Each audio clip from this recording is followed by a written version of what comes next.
We Live in Time is the newest film from director John Crowley and stars Andrew Garfield and Florence Pugh, and follows a couple as their relationship takes a turn after a diagnosis, and how they cope with said diagnosis in a non-linear format, recounting time. We as people always look at time as a thing that is non-linear anyway. We kind of look back on it as if we want to go back and can, but we really can't because of, well, the passage of time. It's impossible to reverse it. And John Crowley discusses what time is really like in terms of relationships in a really great and really effective way. There's a strong level of intimacy that comes with these characters, especially the love that they both have for each other, knowing that they were in the worst of circumstances, they met in the worst of circumstances, and then it blossomed into a beautiful relationship and love, a product of love of which came from said love. It's beautiful, all anchored down by two performances by Andrew Garfield and Florence Pugh,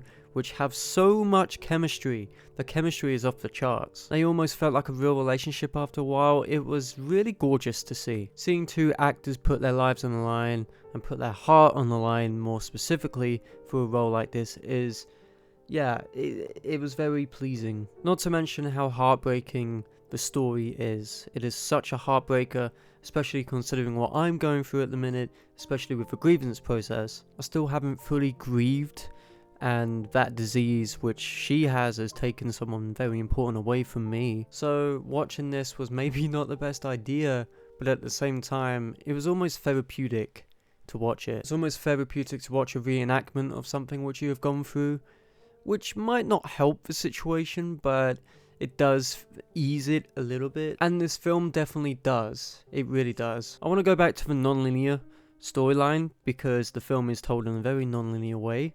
And I mean very. Considering that usual love stories are told with a linear pattern, you know exactly where they're going to go, it was strange to see a film that felt like the jigsaw pieces were in different places. It felt very strange. It took a good 30 minutes to get used to the flow of it, but after that flow, you instantly get locked in. I don't feel like the non-linear storyline really hinders the plot at all. If anything, it pushes it forward. But sometimes we can feel a little bit lost in the source, and we don't necessarily know whereabouts we are in continuity, which is a little bit of an issue. But those are the trials and tribulations that comes with non-linear format. That's why not a lot of directors work with it, because said format is very difficult to tell a cohesive story, and this does it the best it can. Crowley tried and he didn't fail. He honestly didn't fall flat on his face, which I was very surprised at. In its entirety, I think We Live in Time is one of those hokey films that doesn't necessarily feel like it's hokey. There's an intimate level of detail taken to this relationship and taken to the idea of love, loss, and even time itself. How much time really is enough with the person you love is basically the through line. A gorgeous through line, a line of which had me tearing up. Even my mother was tearing up, and that's something. It's not necessarily the most structurally sound because of the non-linear storyline, which can feel a bit muddled, but the film left me with a feeling of hope and extreme admiration towards these actors. Life sucks sometimes, man. It's unfortunate, but that's true, and the film describes it in a really tender and delicate way. So yeah, that's my review for We Live in Time. Thank you guys for watching this video. Don't forget to like, comment, and subscribe, and tell me down below what you want to see from me next, and I'll see you guys in the next video. Peace.